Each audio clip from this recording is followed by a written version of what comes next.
local story this afternoon. A 15-year-old boy is charged with shooting and killing a mail carrier. Prosecutors say the teen later returned to the crime scene.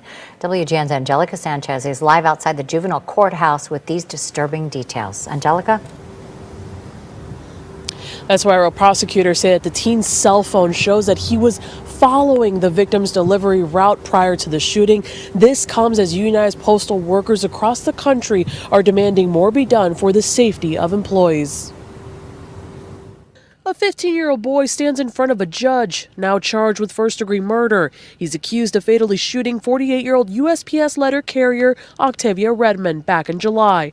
Prosecutors say the boy was dressed in all black the day of the shooting and that he went to the home of a witness to change his shoes. His cell phone shows he was texting someone Redmond's delivery route and location before getting out of a stolen white Durango to shoot her multiple times.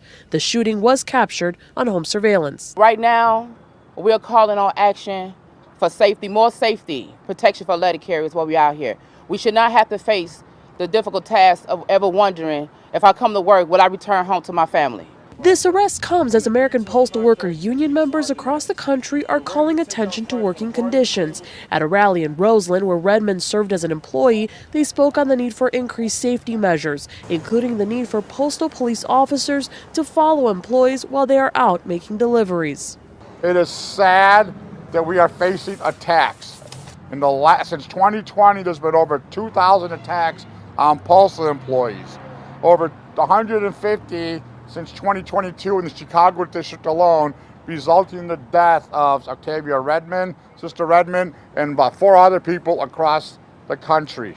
Meantime, the judge overseeing the teen's case says he was out on juvenile release at the time of the crime for an attempted burglary in February. A warrant had been issued for him in May because he could not be located. The teen was arrested by U.S. Marshals in Cedar, Iowa on that outstanding warrant. We learned the gun used in the shooting has already been connected to a separate battery case. The teen's father was present via Zoom, telling the judge, quote, "He just doesn't stay put." When the teen started crying in court, the judge asked why, but the teen didn't answer. Now, the teen is being held in custody. The victim's family was here present in court, but declined to comment. The teen will be back in court in November for a status hearing. Reporting live outside the juvenile courthouse, Angelica Sanchez, WGN News. All right, thank you, Angelica. All right, so we were just talking about this whole issue of police brutality, police violence committed against multiple Americans, but especially African Americans. Yet our next guest, Philip Clay with the Project 21, claims that black media doesn't talk about a major issue like black-on-black crime. So really, I thought that'd be real interesting. So he joins us right now. So Philip, glad to have you here. So how do you ascertain we don't discuss the issue of black-on-black crime? Well, good evening, Roland, and thanks for having me on, and congratulations on your nomination for the NAACP award. So for me personally, I'd like to take the conservative out of this and really just talk to you as a young black male. From where I sit in Indiana, which has a very high crime rate when it comes to black Americans, I don't see the same outrage and instances of black on blacks, young black teens killing black teens, as I do when I see 5 black officers beating and killing Tyree Nichols in tragedy, or in instances like you were just talking about earlier in Mississippi, or in the George Floyd instances. To me, the article that I wrote and the reason I'm on your show is because I feel that until we as a community can start to rally together and say no more, we can't progress. My article intends to say that we need to, as a community, come together and stop blaming police, just blaming police, and we need to stand together, and we need to progress, and we need to make things happen. What is the, so you say you're there in Indiana. What is the white-on-white crime rate in Indiana? You know, rolling off the top of my head, I don't know that figure for you. So I'm trying to understand, if you're only mentioning black-on-black crime, how do you not mention white-on-white crime? Because if we're talking about crime in this country, we've seen an explosion in the last several years of crime in rural America that doesn't involve black people. Right. Although 89% of black people are killing other black people. There was an article, unfortunately I can't share my screen like you can. Right, but the reality is, if you look at actually crime in America, it typically happens where people live. So typically, if you're black, crime is being committed by someone black, and if you're white, crime is being committed by somebody white. So why is it that no one ever mentions white on white crime? Why is it the pathology always black on black crime? Well, I think white on white crime is mentioned. I think it is. No, it's not. It's that phrase is never even used. It's literally never even used. So then what's it called, Roland? Oh, it's called, first of all, they just say crime. But what you have is you have folks who say black on black crime. So again, so what I'm saying is, addressing a population that's disproportionately affected. It is a big thing, and No. I'm not saying it's not a big thing, but the reality is we do focus on what is the underlying issue of crime. So what is that? What's the underlying issue of crime? Please tell me. Huh? Please tell me. You don't know? No, I'd love to hear your thoughts. No, first of all, if you're going to write about how we should be focusing on crime, then you might want to be talking about what is the underlying issue of crime. John Hope Bryant talks all the time that you've never sseen a riot in a community where the credit score is 700 or higher. I was just in Wichita, Kansas, the MLK event, and the former police chief of Philadelphia, the police chief of Wichita who came from Philadelphia, we were discussing this, and the reality is you can track crime rates in neighborhoods based upon economic status. And so if you want to address, so when you say we don't address the issue of crime, we do, because on this show, we consistently are talking about economics. We're talking about education. We're talking about access to capital. We're talking about housing. We're talking about all of those issues. Those are the fundamental underpinnings of crime in America. Right. So I'm not sure if you read the article or not, but at the end of it, it does say that it's a community issue. We as a community have to fix this. Welcome back to Breakdown Friday. Joseph Ward, Patrick Irvin, Professor Carl Tone Jones. And we're here. This is going to be two-pronged breakdown. We're here looking at the situation where the 15-year-old boy executes the black postal worker. But we're also looking at the topic of crime in the black community. I'm not going to say black on black crime, but crime in the black community, black people committing crimes against other black people. We want to examine that and look further into that. In this relation to the video of the young black 15-year-old boy executing the black female postal worker. But before we get deep into this, make sure you like this video. Make sure you comment, subscribe, share this video. FedLifeStation.com. FedLifeStation.com. Immediately following this, make sure you check it out. ThePax.org. Make sure you check it out. Check out OnTheShoulders1.com, the website. Support the Cash App, Joseph Ward 841, $ Joseph Ward 841. Other links to support are in the description. Remember, when you support this platform, you're supporting a group of children in Tallahassee who was a part of my Black History School. You're supporting everything that we have going on here at On the Shoulders of Giants. So appreciate all y'all support. But starting off with the video of the 15-year-old boy in Chicago who is I guess he's been convicted by now for the execution of the black postal worker, because I saw several videos surrounding this, and I have so many questions. And so I thought this would be the perfect place to ask the questions, but I know I'm not the only one that have questions. So I want to dive into that piece and then dive into the crime and the black community issue.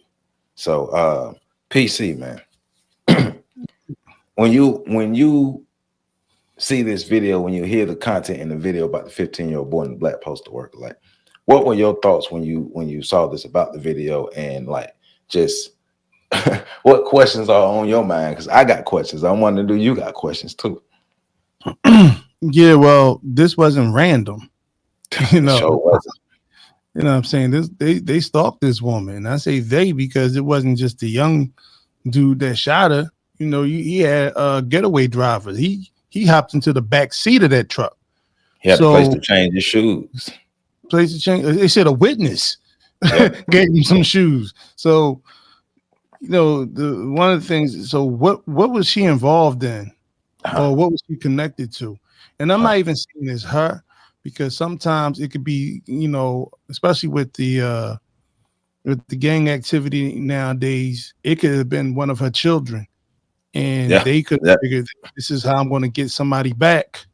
So many questions. Yeah, there's a lot of questions concerning that in regards to that particular incident. That young man just threw his life away, and that's probably why he was crying in the courtroom that day, because it's all flying good until you get caught. Then things done change. So,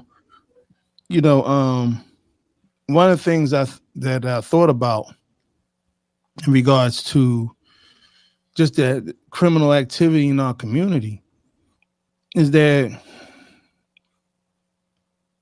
the stop snitching, the don't snitch, the stop snitching atmosphere is one that is projected out of fear more than anything else. And the notion that we don't tell on those who are predators in our community because we're trying to be cool. No. Most people are afraid because there's not been any police protection for when you come forward as a witness to a crime that happened in our community. In fact, there are many times where the information has been leaked to the actual witness, and then you have a lot of witness intimidation. Sometimes the witnesses are harmed. Sometimes they're eliminated based on the lack of protection for them actually speaking up and coming forth. Now, that's also a community issue, because as a community, we should be able to protect those who can't protect themselves. And the whole notion behind snitching has been perverted over the last several decades. So what it used to be is if you and me and Pat went out allegedly, we just, this is not us doing anything. I'm just saying. And we commit a crime. If one of us decides to tell on the others, that's a snitch. But say we don't know each other and, Joe, you and I commit a crime and Pat witnesses it and he tells what he saw, that's not a snitch. That's an innocent bystander. That's a member of the community, and it's supposed to be off limits according to the old street code. Now, that whole concept now has been changed to make predators feel safe, to protect the predators. And I've seen it a lot on social media where you'll have somebody who is not a part of something, but they may go and testify in court and they're automatically labeled a snitch by people in the comment section. And I take great offense to that, because most of the people in the comment section, they didn't jump off the porch. They don't even know what it's like to be in those circumstances and situations to instigate situations such as that, to instigate circumstances of violence and things of that nature that happen to people who are living in these communities, who are actually going through the day-and-day fires and they're on their blocks where they can't even play in their backyard because a bullet might come whizzing through and injuring their children or harming their children. Old elders now can't even sit on the front porch because of or the stoop and just enjoy a beautiful day because of what might happen around the corner. So what we have is a generation, an era of weak men and weak women, because weak men and out of control women. I'll say that, because there was a time when men would make sure they would clear the corner and it wouldn't be a whole lot of ruckus, all the so-called thugs or whatever. Okay, Mr. Johnson, I'm sorry. They wouldn't even, there was a time when I was growing up that somebody was smoking a joint. That's what it was. When blunts was back then, it was joints. And somebody was smoking a joint and an elder walked up. They would put the joint behind their back. Now everybody know they're smoking it, but respectfully, they would put it out of the eyesight, out of the view of the elder walking up and down the block. If they were drinking, they would do the same thing with the liquor. Nowadays, is so twisted that we have people walking up and down the street, ripping up the tobacco, dumping it in front of somebody's house, Right. and rolling the weed, rolling the blunt in the presence of the elders. In Philadelphia, you can't walk 5 feet without smelling the blunt, without smelling marijuana in Philadelphia. Now, so I'm gonna stop there. I'm gonna land my plane there because I can go on forever. I want to come back to where you was going with that. So, I wrote something down so I can come back because I want to come back to that because that's gonna be part of what we get to a bit later because I do want to address what you were saying because you're making some key points and some important points about what points that lead into why the community why Black communities are the way they are across the United States, but also why an environment would be like people would exist in an environment where we would have the incident happening, what we're talking about this 15-year-old boy executing this woman, So it's a lot of factors that go into how Black communities have degraded over time. So, but Pat, man, let's go ahead and jump up in this thing, man. You seen this first time seeing this clip. What are your thoughts on this crime and just what questions do you have? As far as the video of the postal situation where somebody went postal on the postals, I don't know. I just got a lot of questions, same as I'm sure everybody else. It's kind of hard to jump to conclusions. Right. The young man just got out the car and aired it out. No, he stalked her. Yeah, they say he was following her. He kind of knew the route. Well, he knew the route. So why was he stalking her? But see that's the thing. We don't know that yet. That information. Do we know, so what do we know? Are they related? Like, we don't. So because I've looked at several videos, and as far as I know, all they know is he knew the lady's route. He had other people helping him, and he was able to stalk her and execute her. So how was she related? I don't know yet. So it wasn't just him by himself, because I heard it, but I want to make sure. Right. So there was a group of people that was working in cahoots. Right. It was at least two other people. It was at least 2 other people working with him to be able to make this happen. Gang initiation or something? Like, could be. But one important factor is he lives with his father. There are a couple important factors. He lives with his father, because that's what they was getting at. His father said he just don't stay put. Just stay in one place. And he had a warrant for his arrest in Iowa. He lives in Chicago, but has a warrant for his arrest in Iowa. But he lives with his father, and his father says he just don't stay put. Mm-hmm. Yeah, there's a lot going on there. Like that, like it's too, like, for me, I'm not one to make assumptions when everything is there. I can't even say what it looks like. My first thought is a question, and so is the next 99. Mm-hmm. So I really don't have nothing for that because I just don't know a lot about what's going on. And it's so many different ways you could take that. And I do want to, because I know some of my students have started listening to these shows. Mm-hmm. And, I think it's important that everybody take time to, and we say this all the time, take time to collect the facts. Yeah. Don't rush into another mistake. So, yeah, I don't like I said, all I got flowing through my mind right now is questions, like a bunch of them. I don't even know. I have no information to process it because everything they said just led to a bunch of questions. Yeah. Mm-hmm. Because clearly, he broke down crying in the courtroom after sentencing because reality hit him. He's still 15 years old. And you know, one of the questions I have is for the father, like what's going on within your household that you have a 15 that is living a lifestyle like this?